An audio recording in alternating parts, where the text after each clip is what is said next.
have been submitted to the president, 7 calling for the removal of the Electoral Commission chair and her 2 deputies, and 3 targeting the special prosecutor. Now, again, in accordance with the Constitution, President Mahama has now forwarded all of these petitions to the Chief Justice for preliminary determination. This morning, we'll be seeking to unpack these themes, but also get into a bit of another conversation, shall I say, concerning this seeming growing pattern that many Ghanaians believe or are beginning to notice, a pattern where each new administration is confronted with or inherits processes leading to the removal of key institutional heads. We've already seen the recent removal of Chief Justice Tokonu, and now the leadership of 2 critical democratic institutions, that's the EC and the OSP, face similar processes. I want you to ruminate on this. The question on the minds of many is simple but powerful. Is this accountability at work, or are we normalizing a cycle of institutional instability and political reset with every change of government? And we'll have some key stakeholders in this discussion to flesh out these themes. Mauna Egbeta is still in the studio with us, and let's get into some foundational matters as far as the Office of the Special Prosecutor is concerned. Absolutely. And so we know that there are grounds upon which the special prosecutor can be removed. His position is likened to a justice of the Superior Court. I think the appeals court, to be very specific.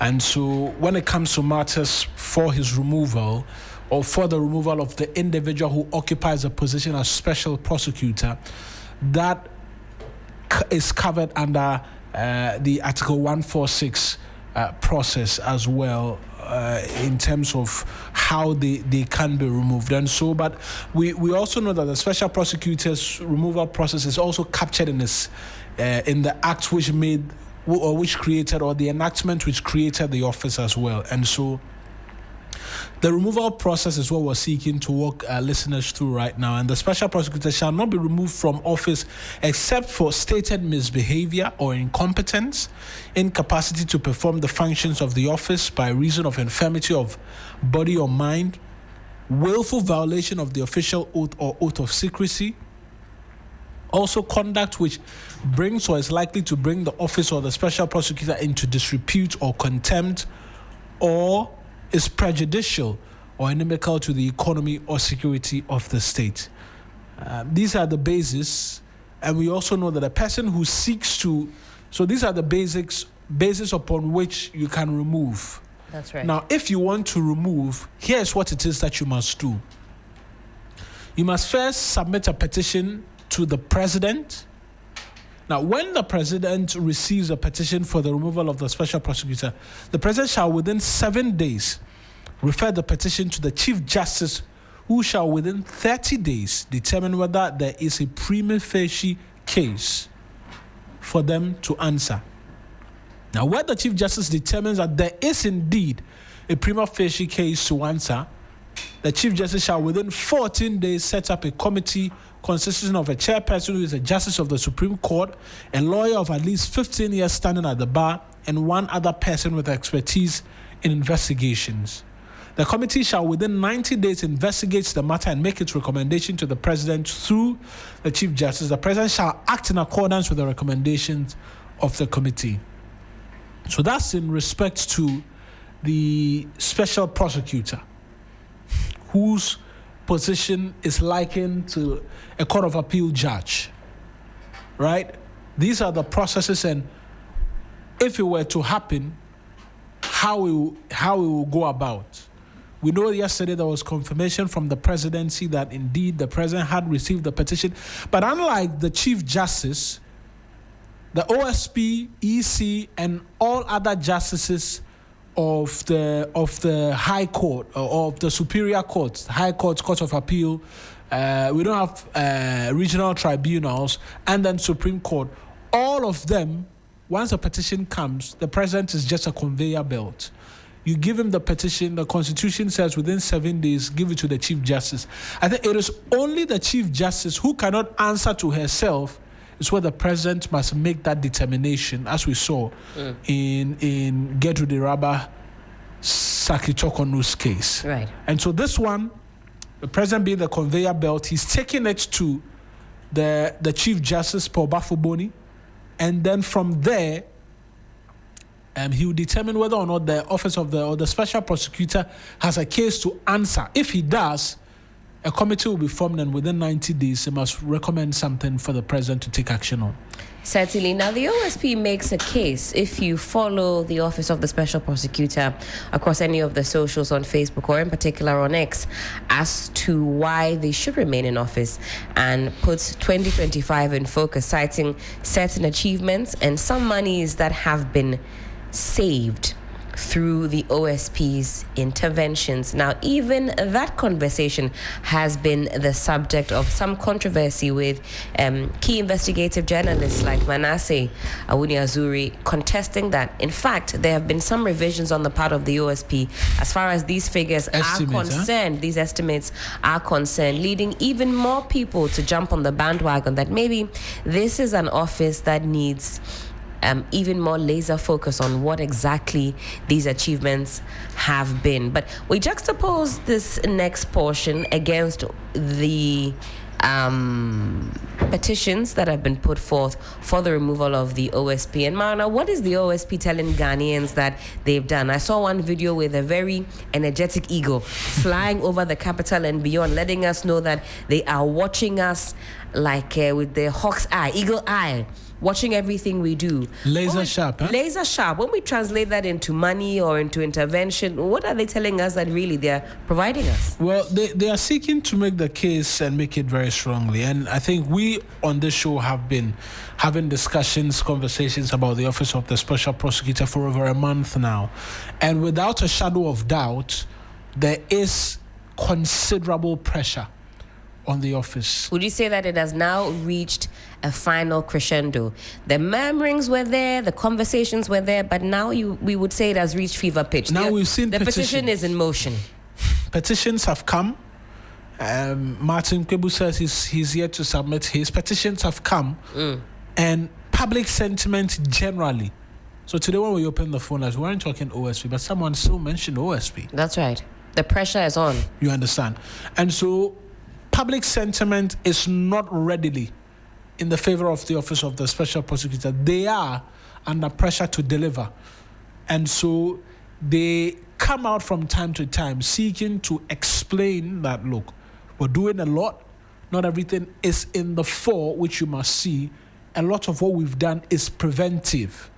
It doesn't allow for the corruption to go on. And so don't just look at people stealing and then we catch them and jail them, that you use it as a measure or a yardstick to determine whether or not we're doing a good job.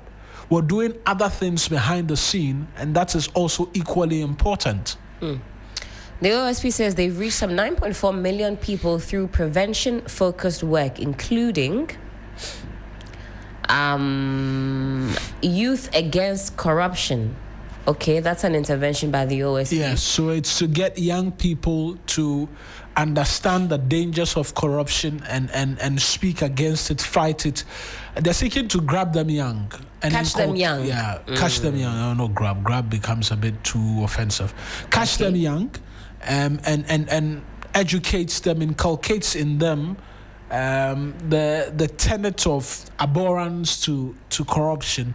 And then they can grow on from there and rub it off their colleagues. And so that's one initiative that they are doing, and they've got a number of individuals to be participatory in terms of what it is that they are doing. One thing that I can definitely see, let's go back to that slide very quickly. They say a strong social media presence, educating people on integrity and corruption risks. I can attest to some of these posts, man. I know you've seen some of these posts throughout the period with the Office of the Special Prosecutor, not just videos, but some more information about, what it is that they're doing and why it's important that you and I don't engage in in corruption. In fact, there's an impact example, they say, from Tema International School Testimonial.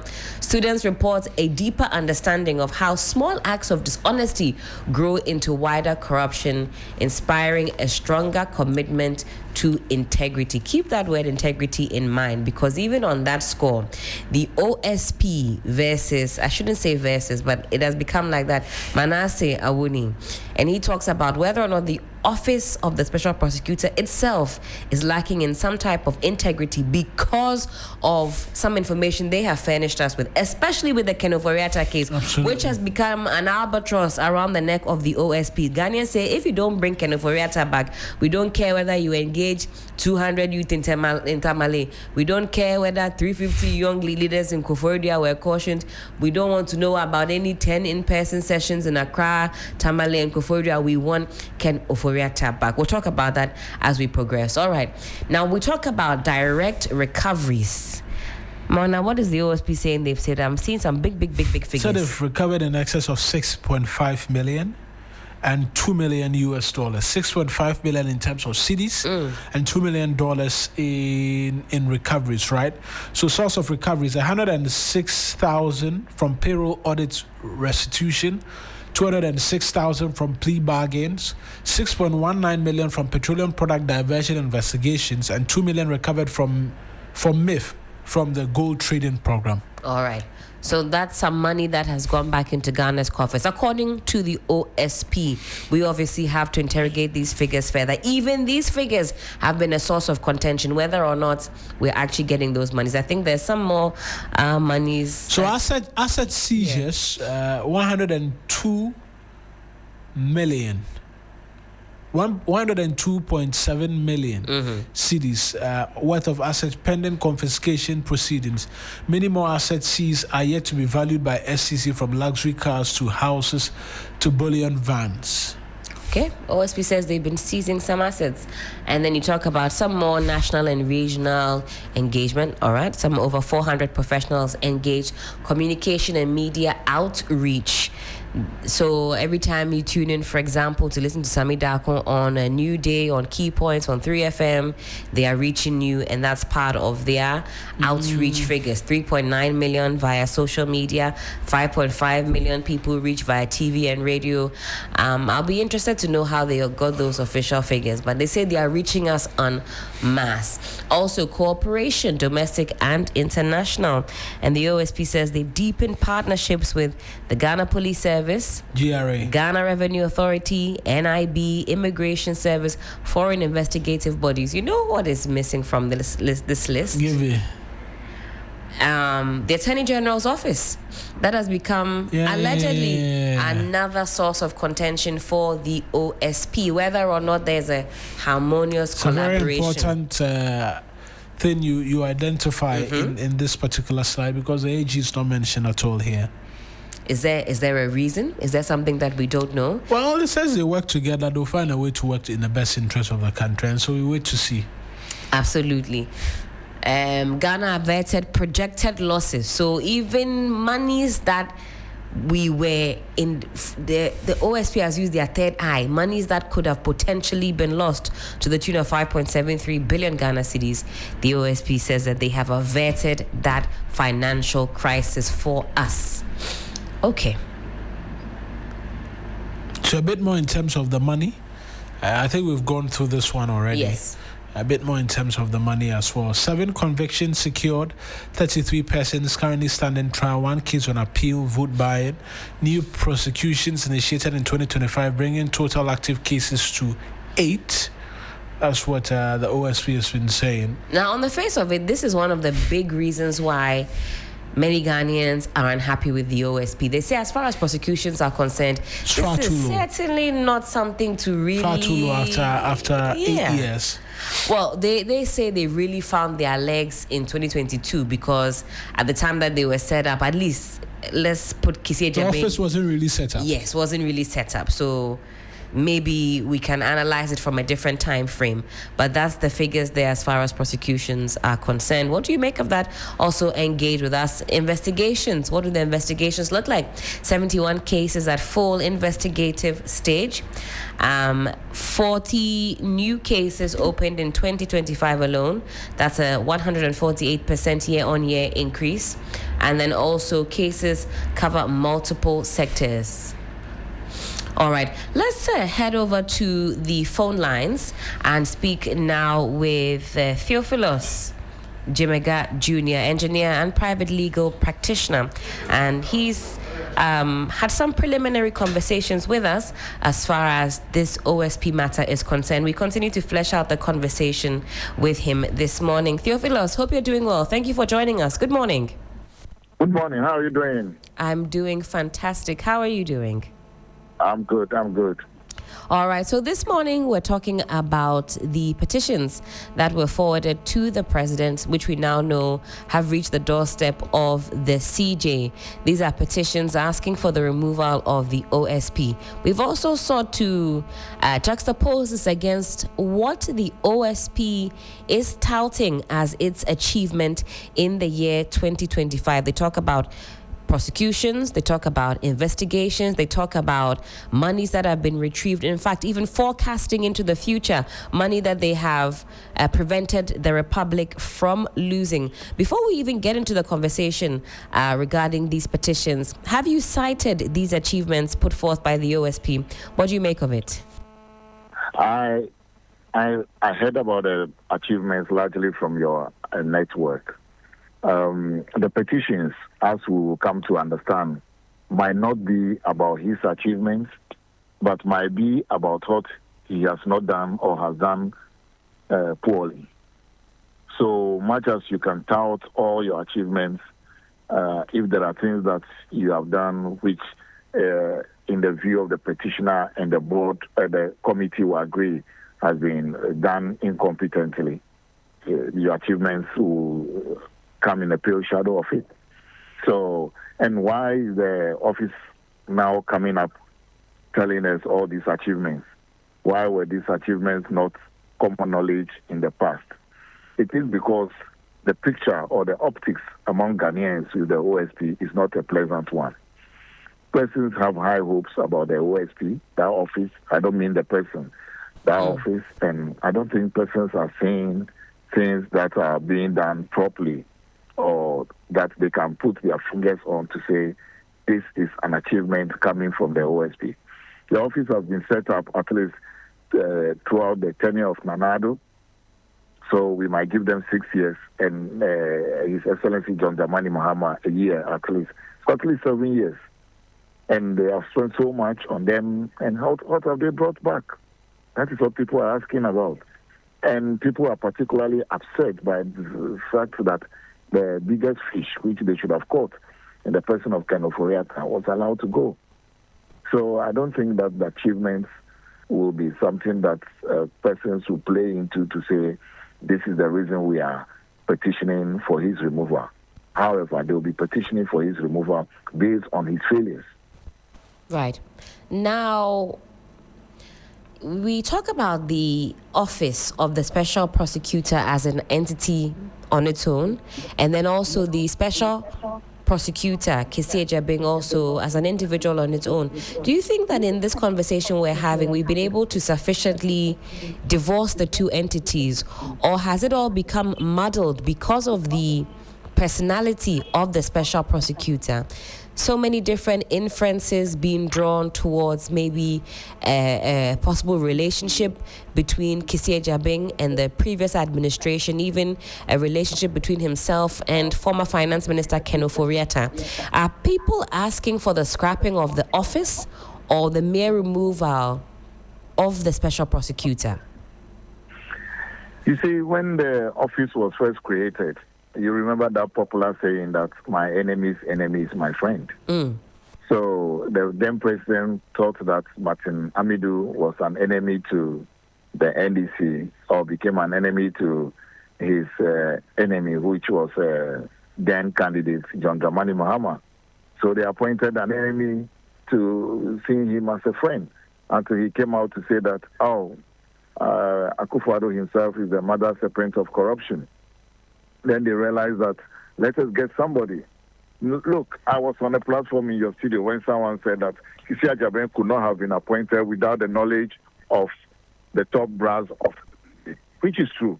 And they would have chosen one of their own, or somebody that they feel that will go more after their opponents than by themselves. But again, Kisi Ajaben, as I know him, he taught me criminal law. He's a fine gentleman, very brilliant guy. But you cannot divorce the office from the person. It is the same thing. It's the person that mans the office. The office doesn't work. It's the person that works in the office. So if there's failure at the office or there's incompetence at the office, it's the incompetence of the one who mans the office. It is not the office, just qua office, that says that we will say that the office is failing. No, it is the personality. So we cannot, it is not about being muddled. It is the same entity we are talking about. The office is just a group of people or a structure. But the buck stops with somebody who is handling the office.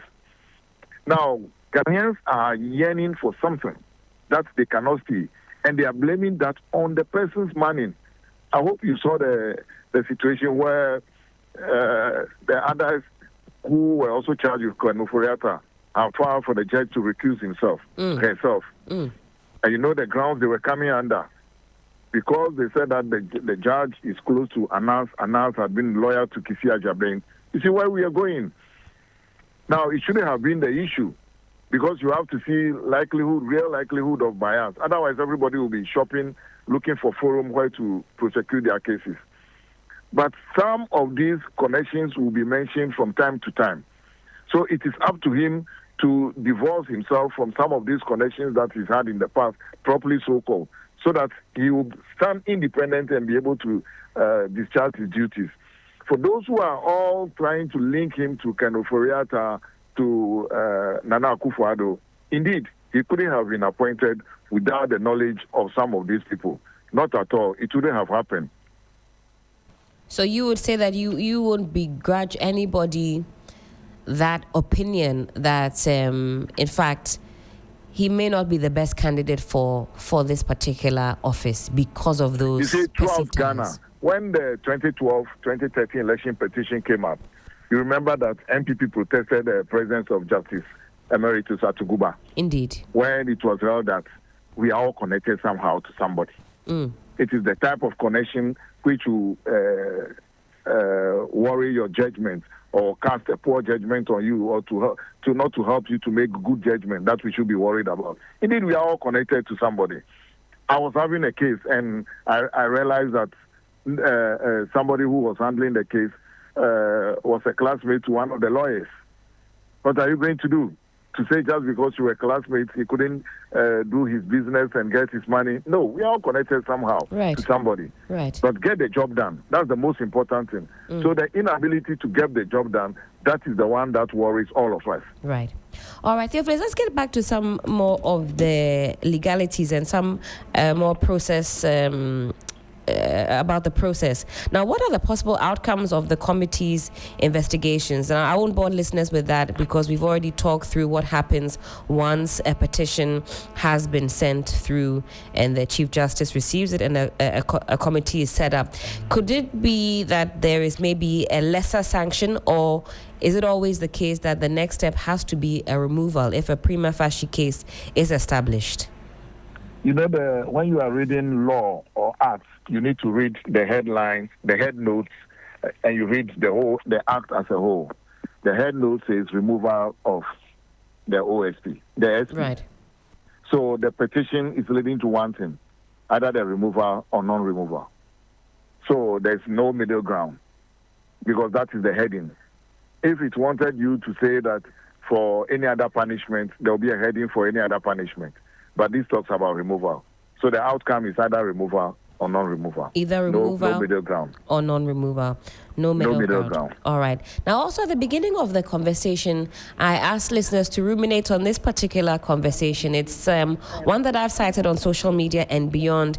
And Ghanaians are asking, what is happening at the moment? Is it accountability at work, or are we normalizing a cycle of institutional instability, and what some are calling political reset with every change of government. I say that with the case of CJ Tokonu in the rearview mirror. Do you think Ghanaians who are asking these questions are justified, or are the circumstances that prevail in this instance worthy of further examination?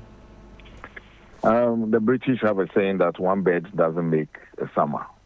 So to just use one instance in the past to say that is the trend, that cannot be the situation. I'll go more to the fact that Ghanaians are now more enlightened. Ghanaians have now been made aware that you can do A, B, C, which hitherto they don't know that can be done. Secondly, the environment. Hitherto there's that you say that you are making some of these applications. If you have made them, they'll find a way of not letting it flow as it should flow. But now there's an environment where people can make all these petitions, and the petitions will flow to where they need to flow to. So for me, it is about the environment, the enabling environment. The current regime led by His Excellency John Dramani Mahama is not stifling anything. The next thing which I will talk about is the fact that they have enabled anybody to that can bring the petition, and they will do what the Constitution requires of them for the petition to go through. Those are the things happening at the moment.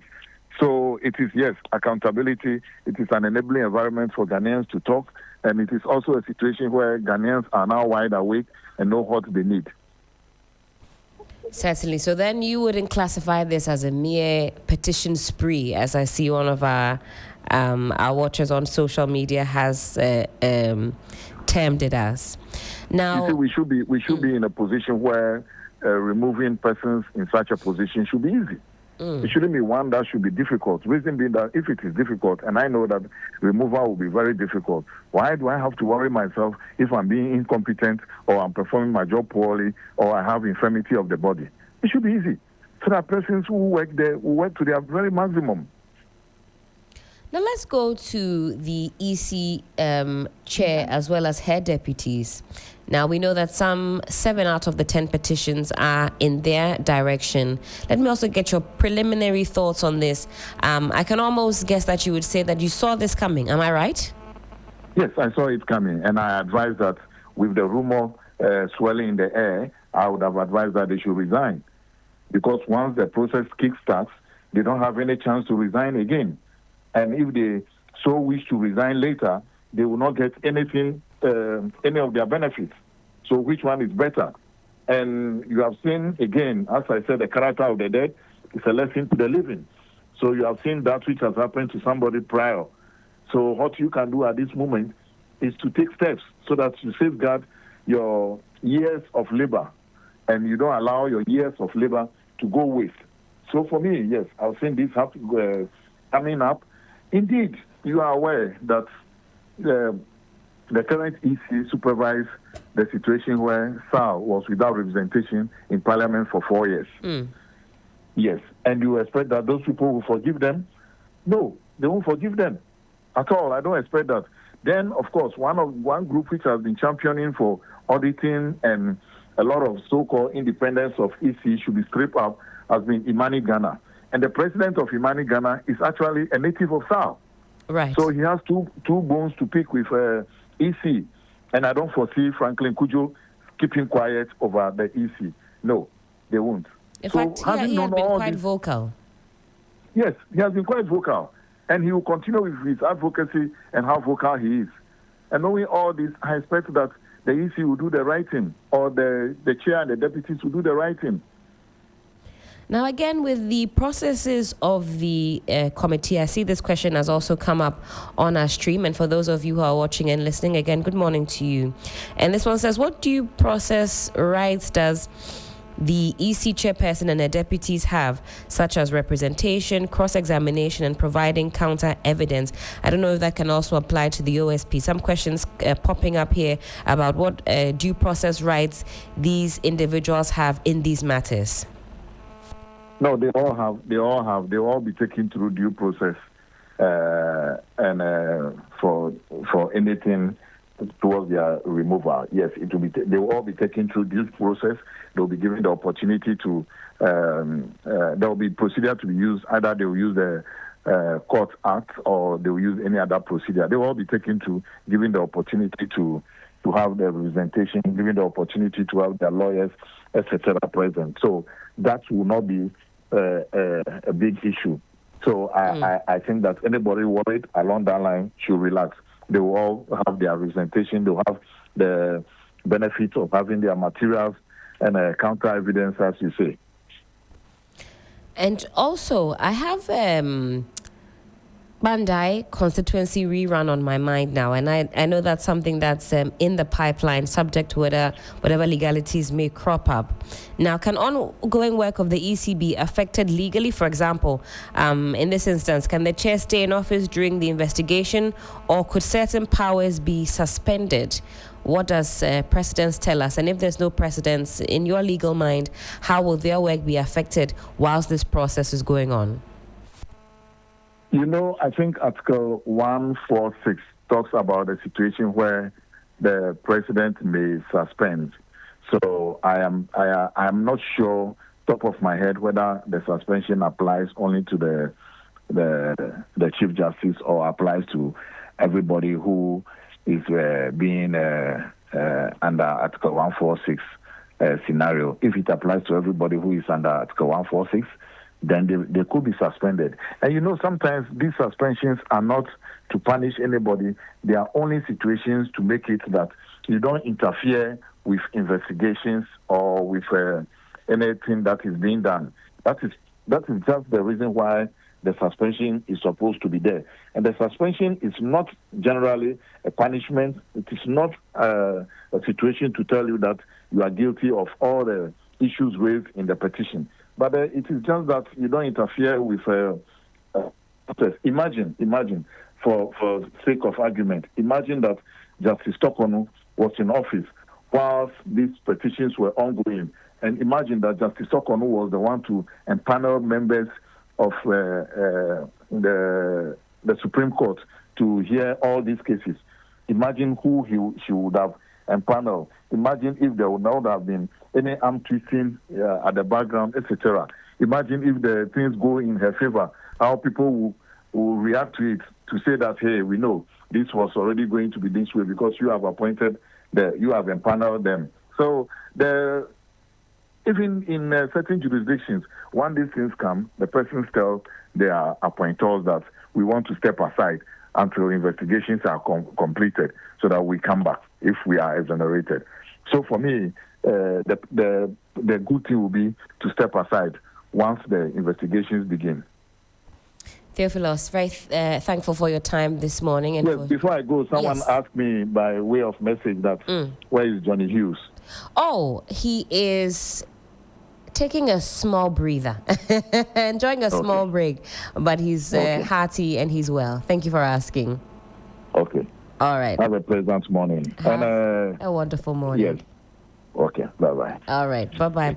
And that was Engineer Theophilus Jimega Jr., also Esquire, private legal practitioner, and also part of the NDC's legal team. Let me say good morning and also a very warm welcome to Austin Bracco Powers. And today he is suited and booted. It can only mean that you're headed to court after this. Yes, probably that will be in the latter part of the day. So okay. Looking very sharp indeed. Today I only see wins. I'm trying to emulate you now. Oh, with your cry. I only see wins in your future based on the attire alone. But it's good to see you. Yeah, good seeing you We are talking about these 10 petitions that have been put forth to the president, and we now know subsequently forwarded to Chief Justice. Yes. And these concern some 10 petitions, 7 in the direction of the EC, 3 going to the Office of the Special Prosecutor. Yeah. I asked my listeners to ruminate on this particular question, and I'll throw it out to you because I think we've spent some time on the legal processes and on the Constitution as well. But do you think what is happening, somebody called it petition spree, do you think what is happening is accountability at work, or are we normalizing a cycle of institutional instability and political reset with every change of government? You know what I think? I think this is a new trend of politically targeted petitions aimed at crippling independent institutions.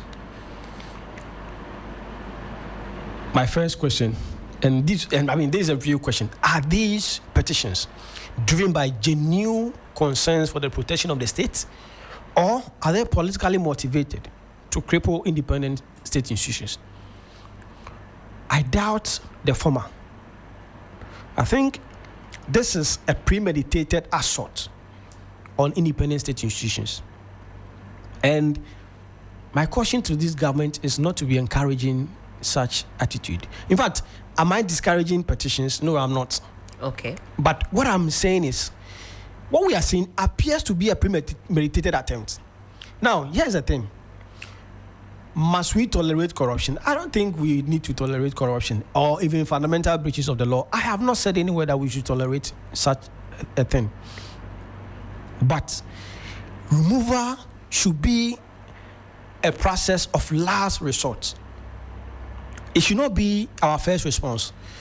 If we establish that some infractions have been committed, the process must not be to remove everybody. That means that anytime we have occupants who maybe misconduct or who misconduct themselves in a manner that we feel amounts to a breach or fundamental breach of the law, we will remove them.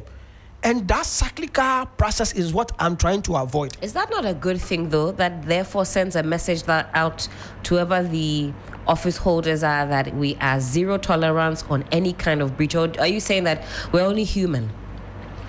I'm not saying we are only human. I think we need. The thing is that first off, we need to get occupants of state institutions to know that they are working in the larger interest or the interest of the people, and not their personal or partisan interest. But in the same argument, we must also push for the argument that we build strong, formidable, and long-standing institutions when we reform, not remove. When you remove, one, you are damaging institutional memory, and you are creating instability. Three, you are bringing what we call a culture of silence, where occupants will be scared. Occupants of state institutions will be scared because they know if they misconduct themselves in any manner, they will be, removed. Helen, the thing is that stated misbehavior, I have said it times with that number, that it has not been defined. And chances are, persons who have been taxed to establish prima facie may even allow anything to pass in. That is the fear. It's too loose of a definition. There's no definition. Right. The Constitution has not attempted any definition, and that is the problem. That's one of the lacunas in the Constitution. And no other law has established or attempted to even has had a definition. Right. And that's where the challenge is. Now, what constitutes a stated misbehavior is unknown. In fact, it is vast. It could include a lot of things: corruption, even sometimes when you misconduct yourself and you write, let's say, a statute, a law asks you to do a particular thing, and you did something else. You could be even hounded or brought into the fold of stated misbehavior. So it is too wide. We need to circumscribe the term. We need to circumscribe it, right, so that then it will guide us. It will create what we call certainty in the application of the law. So, Helen, I am not against accountability. And I have said that no state institution is above the law. And no occupant of independent constitutional bodies is immune from accountability. But we must not use accountability as a ruse or veil to carry out political vendetta. Don't forget that this government, while in opposition, made scathing comments aimed at the basis of which they claimed to some. They even said that they will get rid of the EC boards, they will get rid of the deputies, even the chief justice. They say this is merely premeditated. Alan, this is a premeditated. This is an action that had been birthed years ago. So we are seeing the fruit. We are seeing, the someone will say Gani. Are you not scared by the sheer number of petitions, 7 as you were articulated, 7 against the EC chair and 2 deputies, and 3 against the OSP. What are the OSP done? Now, I wanted us to quickly go to the OSP because I would say things have definitely reached fever pitch. The conversations, the murmuring started at the top of the year, and now it's December, and we've reached what I call a crescendo.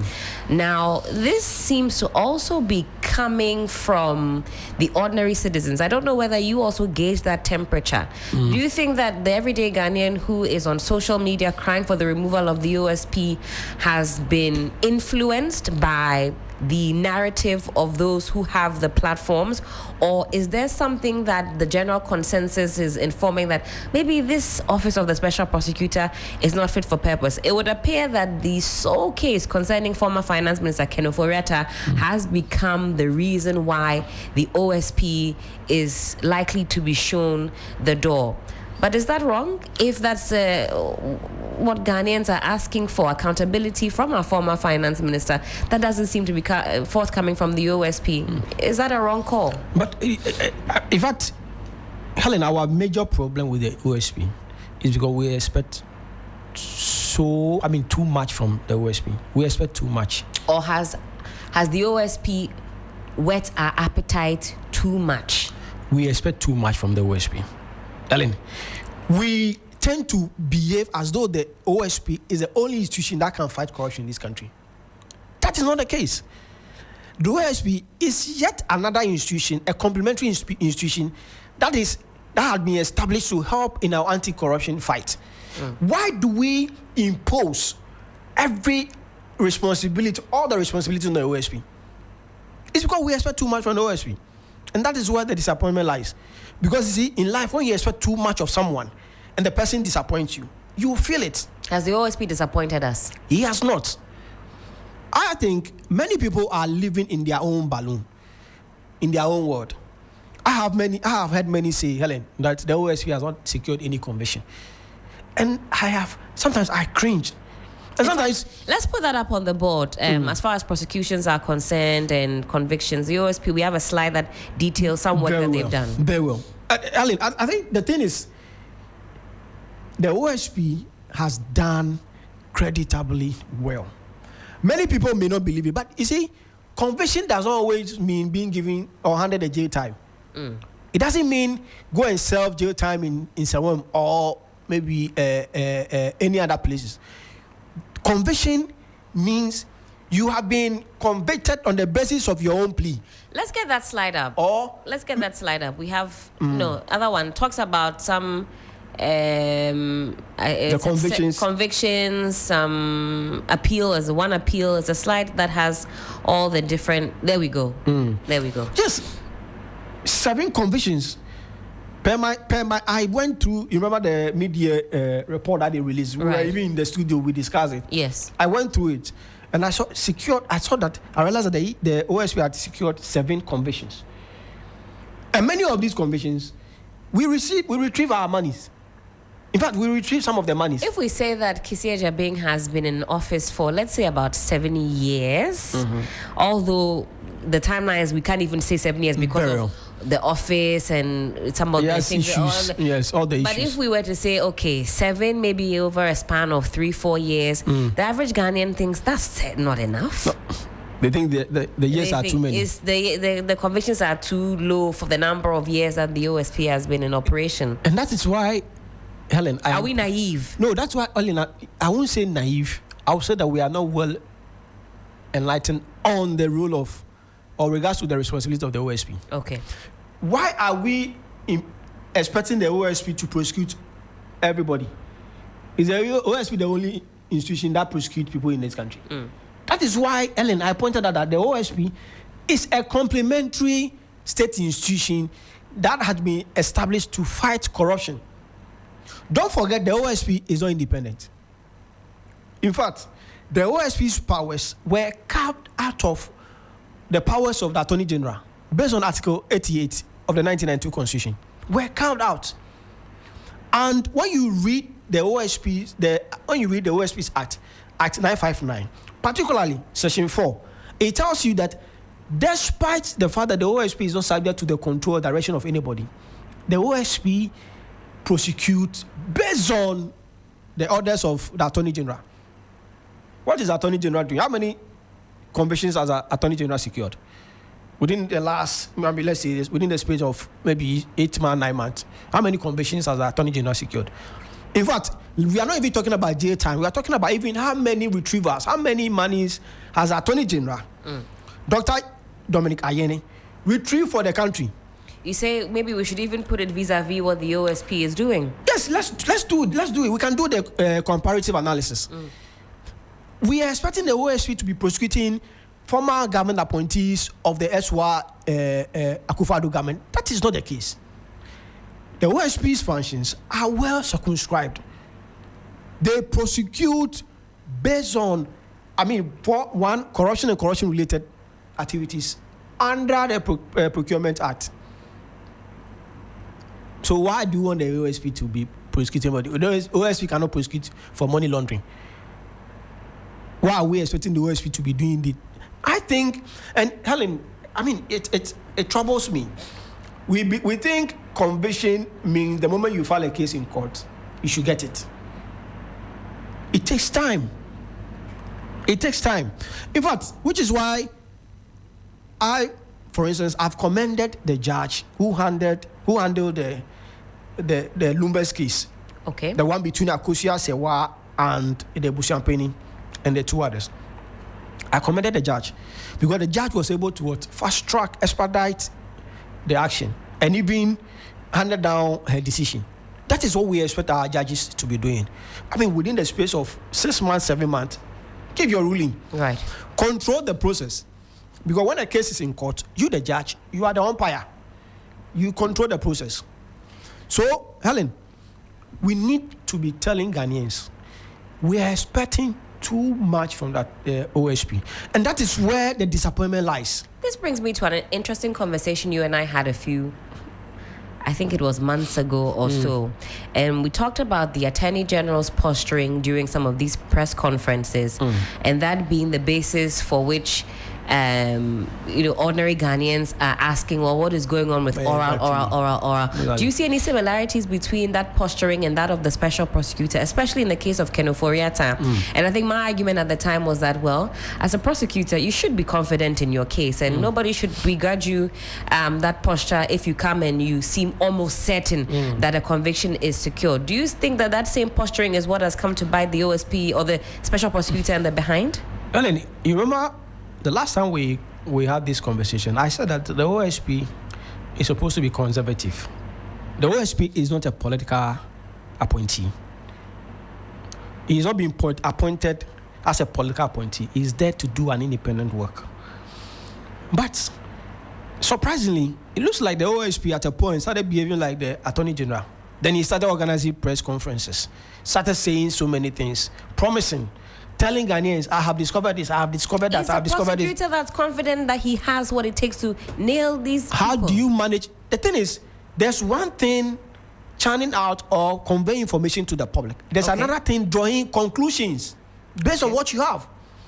Mind you, Helen, what you claim to be evidence may not even stand the test of time in court. You get it? Because the thing is that the opposing counsel has an opportunity to oppose or reject your evidence, and the court will have to make their determination. So I have said that you can tell Ghanaians, I have discovered these things. I realize they have A, B, C, D. But we will take it to court, and the court will determine that. That has not been the case in all the press conferences I have heard the OSP address and the Attorney General address. They made conclusive comments that they are going to secure conviction with the information that they have discovered. And I have said that is not how we build a nation. You are giving the people, you are making the people, or you are raising the expectation of the people. And when you fail to meet that expectation, that is where the disappointment comes in. So the issue or the problem that the OSP is currently facing is because Ghanaians are expecting too much from the OSP. For me, Helen, if you ask me, I don't expect too much from the OSP. Okay. I think we need to manage the expectation of Ghanaians. Fighting corruption cannot be done overnight. if some way, somehow, we have discovered the political will by reason of the election of President John Mahama, let us know that this is not a wishful thinking. This cannot be done overnight. You cannot organize a press conference and prosecute people. You cannot organize a press conference and convict people. You cannot organize a press conference and have someone a jail time. That must run through or must be sanctioned by a court of competent jurisdiction. So let's manage the expectation of Ghanaians. I think the OSP should not be hounded. The OSP has done creditably well. The OSP needs to be, needs to be allowed, or we need to allow the OSP to carry out its mandate and do its work. But the OSP too must be conservative. It is the OSP's own words that are coming back to bite him. And the actions of his deputies, his office holders, other officers. In fact, there's one in particular that always comes up. I don't want to single anybody out, but I believe the director of communications has even come under fire for constant. I have, Ellen, his way of is too combative. Yes, very combative. But, and I said it in this studio, that the OSP is supposed to engage in corporate communication. Corporate communication. You cannot be combative. So an ordinary Ghanaian you make a post, an ordinary Ghanaian will comment, what have you done so far? Then you attack the person. That is not how this person may be, for all you know, may be coming from a place of ignorance. It is for you to educate the person. But how do you educate someone to understand that indeed what you are saying is the right thing? It is the way you communicate. Right. The tonation. That's why even sometimes when you are speaking, your tone, when you are speaking, someone can say you are angry, even though you may claim that, my words could not or should not lead to that interpretation, but your tone. The OSP's response on their social media platforms their responses are too combative, Helen. They are attacking the citizens. These are people who will defend you one day, and you are attacking them by merely asking innocent question. What have you done? What have you done to bring Ken Ofori-Atta to Ghana? But these are matters you need to take your time, educate them. They don't know. Right. So, Alan, the OSP is in this trouble because of its own feelings. But if you ask me, I don't think the OSP has misbehaved in a manner that warrants what is going through. You think that he should be allowed to carry out the tenure so that we can see some more results like we've put up on the screen? I think, Helen, we don't build creditable institutions, formidable and strong institutions by removing people. We'll see how this conversation unfolds. Today we sought to put some more flesh on the bones, but the conversation is ever evolving, especially on the part of the OSP. I would have gotten into some of the more sinister twists and turns as far as the personality of the special prosecutor is concerned and what is being alleged as far as political affiliations is concerned, but I'm sure Austin and I can get into that at a later date. But quickly though, I did want to pick your thoughts on this latest press release coming from the Menchia Palace. Yesterday we brought you some more on that. A man on the beat, Evans Inkum, was in Menchia to give us a feel of what was going on. It's a fairly lengthy one, but it's up on Facebook. Your final thoughts, Austin, on what has happened. We're going to be getting a full report according to the conclusion of this release in due course. But so far we know that His Majesty Otumfuo Osei II Asantehene has rounded off his mediation, having both contending parties in one place to give their views. Yes. What do you make of this? I think there must be an end to a conflict. Yes, and the Bawku conflict must come to an end. Okay. Because I think it is in our interest, and it should be in the interest of everybody, every Ghanaian, to see peace in Bawku. Because when there is a light of conflict, at one point, if you don't solve it, it will spread. I mean, it starts like fire. When you spot fire somewhere, you need to quench it, else it will spread. We need to encourage the feeding parties to smoke the peace pipe. Right. And we are grateful to His Majesty Otumfuo for the work he has done. We believe the president will now have to, when he receives the report, the president will now have to act on it so that we can have lasting peace in Bawku. The people need economic development. They need a lot of empowerment. Let's get these things done. Development, we should get structures, infrastructure, projects underway so that everybody, everywhere, every nook and cranny in this country will develop. Then we'll live in the prosperous life that we are expecting. Certainly, Austin. Always a pleasure to speak with you. Great to see you. Wishing you a prosperous day. Based on the attire alone, it is already done. Let me quickly speak to Victor Doke just for some 2 minutes on this one, get his thoughts on that, and then we will progress with the show. Good morning, sir. Good morning. Hope you're doing well. Thank you for joining us on the program. I'm good. Thank you for having me.